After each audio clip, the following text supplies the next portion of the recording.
Take a hard look at your daily routine. Are you secretly working a lifelong shift for a master you can't even see? Most of us operate in a state of autopilot. We trade waking hours for currency, assuming more cash automatically equals more happiness, without ever stopping to check if the math actually tracks. But sprinting toward a finish line that doesn't exist creates a specific kind of internal friction. It's the exhaustion of running as fast as possible while staying in the exact same place. When you lack a conscious definition of what the money is actually for, the pursuit becomes a self-sustaining loop. You aren't working toward freedom, you're just fueling the machine. This wealth and joy illustration acts as a diagnostic tool. It shows a character forced to weigh the coins collected against the fulfillment they actually feel. In the center, the text poses a brutal question. How much money do you need to feel happy? Leaving that answer blank is a significant risk. Without a defined target, you're building a career with no logical endpoint, which means the control over your time doesn't actually belong to you. The author's warning at the bottom is clear. If you don't define your own balance, you spend your life enslaved by money. This is represented by the image on the left, a bag of currency wrapped in heavy chains. Chasing capital without a life purpose doesn't create security.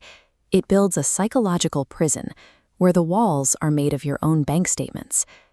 This chart visualizes the trap of moving goalposts. You can watch the wealth line climb exponentially, while the baseline for fulfillment stays entirely flat. Accumulating wealth without a corresponding increase in joy is simply a self-imposed form of servitude. The manuscript offers an alternative at the top of the page to break the cycle. Freedom requires deliberate balance. The money on the right must match the well-being on the left. This underscored text defines the concept, the balance scale of wealth and joy. True happiness comes from a calculated equilibrium. It's about measuring what you earn directly against the peace of mind it actually provides. Peace doesn't require rejecting money or hoarding it. It requires knowing the specific point where your earnings and your needs meet. Maintaining this level state is a mathematical challenge. It's an equation you have to solve every day to keep the beam from tipping. This illustration provides a practical blueprint. It maps out the structural logic needed to ensure your career supports your life, rather than replacing it. If you continue to stack weight onto the money side while leaving the joy side empty, the entire mechanism eventually collapses. Money is a tool. Its only function is to serve human experience. When that relationship flips, the tool becomes the master.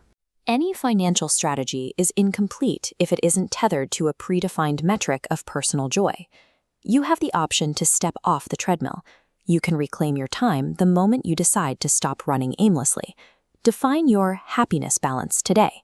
Identify the exact number that allows you to live fully, and make that your anchor. Failing to name that number guarantees a lifetime spent in the service of a goal that will always stay out of reach. Mathematically defining your own enough is the only true path to financial freedom.